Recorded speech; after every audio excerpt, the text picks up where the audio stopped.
दीक्षा जी जालंधर पंजाब से। राधे राधे महाराज। राधे राधे महाराज जी। महाराज जी आपके प्रवचन सुनने से बहुत जीवन में परिवर्तन आया है। महाराज जी आप कहते हैं कि हमारे साथ अगर कोई बुरा करता है तो हमें ये सोचकर खुश होना चाहिए कि उसका हमारे साथ पूर्व जन्म का कोई ऋण था, तो जो हम उस समय चुका नहीं पाए इसलिए हमारे साथ इस जन्म में बुरा हो रहा है, तो यही सोचकर रख के उन्हें माफ कर देना चाहिए। लेकिन महाराज जी क्या भगवान जी भी यही सोचकर उस इंसान को माफ कर देंगे कि उसका पूर्व का प्रारब्ध था? क्या उसके लिए दुष्ट कर्मों की कोई सजा? नहीं, उसको दंड मिलेगा। हम उसको चुपचाप सह भी सकते थे, लेकिन हमने थप्पड़ मारा, ये मेरी नवीन क्रिया बनी और आपका प्रारब्ध क्षय हुआ, अब मुझे उसका भोगना पड़ेगा।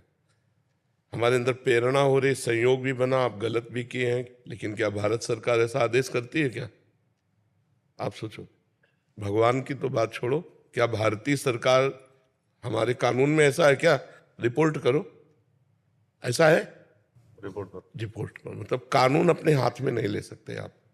तो आपके अंदर प्रेरणा हुई कि मैं इसको पीट दें, उसका प्रारब्ध प्रेरणा कर रहा है, लेकिन आपने नहीं पीटा तो उसका प्रारब्ध क्षय हो गया और आपका नवीन कर्म नहीं बना। अगर आपने पीट दिया तो उसका प्रारब्ध तो क्षय हुआ पीट के, लेकिन आपके लिए नवीन कर्म बन गया। प्रारब्ध से हमारे पास सामग्री आ सकती है, लेकिन भोगें ना भोगें ये हमारे विवेक के ऊपर है। प्रारब्ध बलवान है, वो प्रेरित करेगा, लेकिन हम उसे रोक सकते हैं, विवेक के द्वारा उसे रोक सकते हैं। तो अगर हम क्षमा कर दिया तो उसका तो जो कर्म बना उसको तो दंड भोगना ही पड़ेगा। हमारा हृदय निर्विकार हो गया और जिसने हमको गाली दी, जिसने हमारे प्रति कटु व्यवहार किया, वो उसका भागीदार बनेगा, उसको दंड भोगेगा। तो इसलिए हम ये भी ना चाहें कि उसे दंड मिले। संत जन तो भगवान से प्रार्थना करते हैं कि जो हमें गाली दे, जो हमें मारे, जो हमारा अपमान करे, उनको कभी दुख न पहुंचे नाथ, उनको कभी दुख न पहुंचे। इसीलिए तो संतों की महिमा है। तो चलना है निर्विकार होने के लिए अध्यात्म मार्ग में। तो जब हमें कोई अपमान करता है तो हमारा प्रारब्ध क्षय होता है, हम उज्जवल हो रहे हैं और वो मलिन हो रहा है। तो हमारा प्रारब्ध हमें भगवान की तरफ बढ़ाता ले जा रहा है, निर्मल करता हुआ। तो हमें चाहिए कि हम अपने प्रारब्ध को धुल जाने दें, बीच में अड़ंगा ना लगाएं। हमको गाली दी, राधा राधा, चुपचाप निकल गए, खत्म, हमारा प्रारब्ध क्षय हो गया। तो ये भाव जो शास्त्र में सिद्धांत है उसके अनुसार चलना चाहिए, जिससे हम बहुत जल्दी निर्मल और आनंद में हो जाते हैं।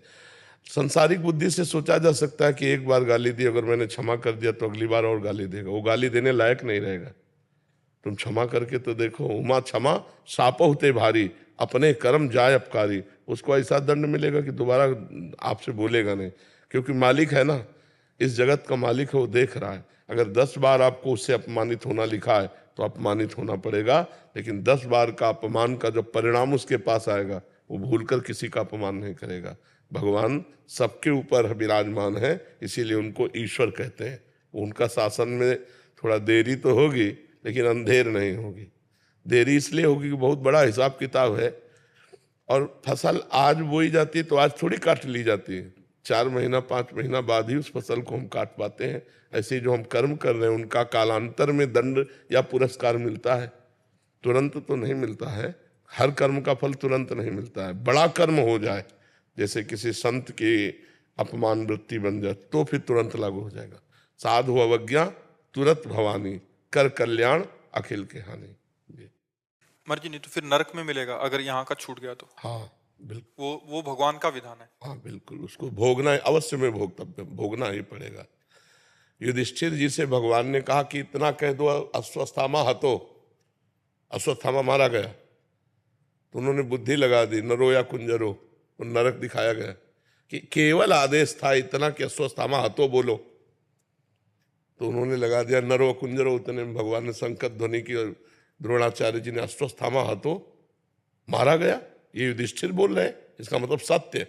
वो तुरंत उदास हुए, धृष्टद्युम्न ने जाके गला काट लिया द्रोणाचार्य जी का, क्योंकि द्रोणाचार्य जी का वध होना अनिवार्य था, इसलिए भगवान ने ऐसे।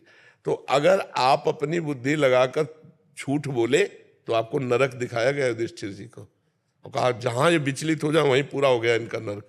उन्होंने जीव देखा, कहाँ मुझे ले आए, तुरंत स्वर्ग पहुंच गए।